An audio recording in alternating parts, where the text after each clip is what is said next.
Bom dia, boa tarde, boa noite, tudo bem? Meu nome é João e vim aqui falar um pouquinho para vocês sobre o Thinking Based Learning, mais uma metodologia de aprendizado. Vamos lá? Bom, o Thinking Based Learning ele foi um método de aprendizado criado por um cidadão chamado Robert Schwartz. Eu percebia que 90% das coisas que se aprendia na escola ou você não usava ou você já não se lembra mais.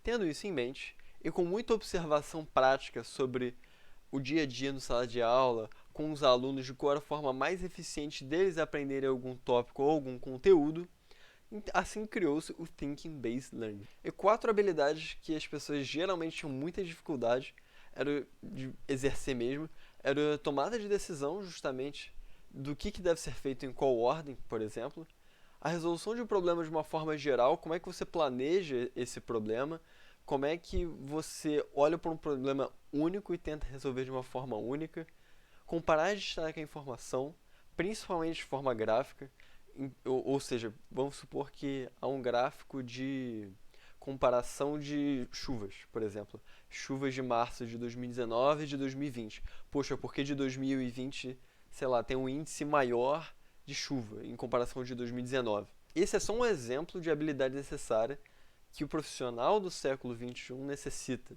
de resolver problemas na hora sem necessariamente uma experiência prévia sobre ele, mas sim sobre suas pequenas partes. Mas logo mais já falo melhor sobre isso.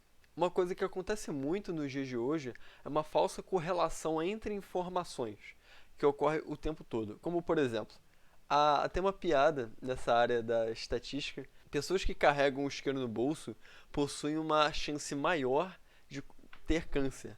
Mas não é isso. Na verdade, é porque pessoas que carregam isqueiro, na verdade, fumam, que, portanto, tem maiores chances de ter câncer. Então, assim, parece uma piada, mas com certeza tem muitas coisas no dia a dia que nós ainda não temos uma relação direta que conseguimos cruzar.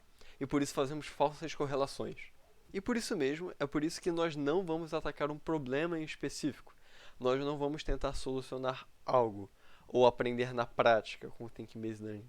Na verdade, o Thinking Based Learning nada mais é do que uma forma de conscientizar o aluno sobre o que ele tá aprendendo o tempo todo e fazer com que ele entenda o porquê que ele está aprendendo aquilo e por que aquilo é importante, fazendo com que qualquer conteúdo aprendido se torne infinitamente mais interessante.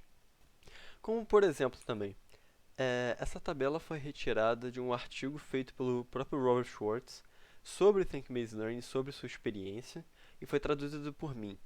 Que, por exemplo, uma das grandes vantagens do Think Based Learning é o raciocínio íntegro sobre todo o processo. Como assim? Porque, por exemplo, vamos supor que queremos ter um entendimento sobre uma caneta, né? Uma caneta, não dessa, né? Mas ela geralmente tem aquele clique, né? Que você clica e sai a ponta. E para que possamos ter um entendimento de por que a caneta clica, vamos primeiro desmontar ela. Aí, quando você desmonta ela, surge uma mola. Caramba, quando tirei a mola e montei a caneta novamente, então significa que, putz, não está mais clicando. Então a mola significa que faz a caneta clicar. Então, você vai fazendo isso com a caneta até você desmembrar em todas as pequenas partes. Até o momento que, quando você tem entendimento o que cada parte faz, você finalmente tem um entendimento muito maior do todo, do que é a caneta, como é que ela foi feita.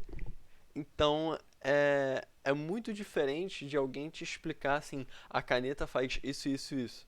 Porque no momento que qualquer peça da caneta quebrar, você não vai saber o que fazer. Quando você tem justamente esse entendimento do todo, fica tudo mais fácil.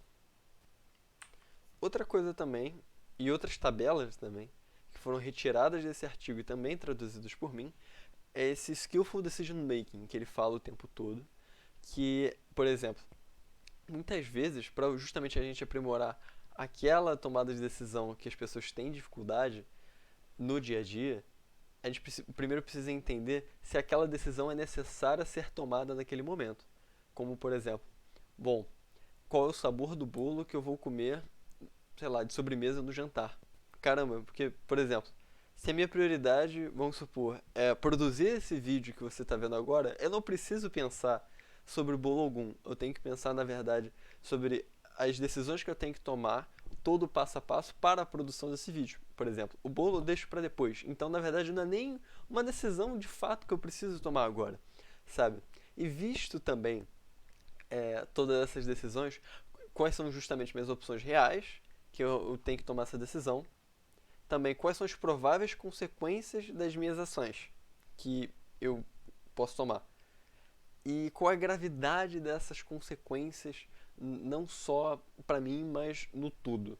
E assim, chega a ser até meio cômico o quão simples é, mas as pessoas subestimam muito o quão efetivo, ao invés de você botar na ponta do lápis e você escrever, botar num papel, ou você fazer de forma gráfica essas decisões, ou decidir simplesmente se organizar para você, toda decisão que você tomar, que você julga importante fazer de forma consciente, tudo muda, sabe? E o aprendizado e às vezes até o trabalho, a vida de uma forma geral, fica tão mais fácil de você poder lidar. Já o papel do professor nada mais é do que um catalisador para que o aluno ele tenha esse movimento de introspecção constante do conhecimento. Ou seja, ele vai propor simplesmente algumas reflexões que vai fazer principalmente o aluno. Então, mais uma metodologia de aprendizado que faz com que o aluno seja esse ator principal. Bom, por enquanto é só e até a próxima.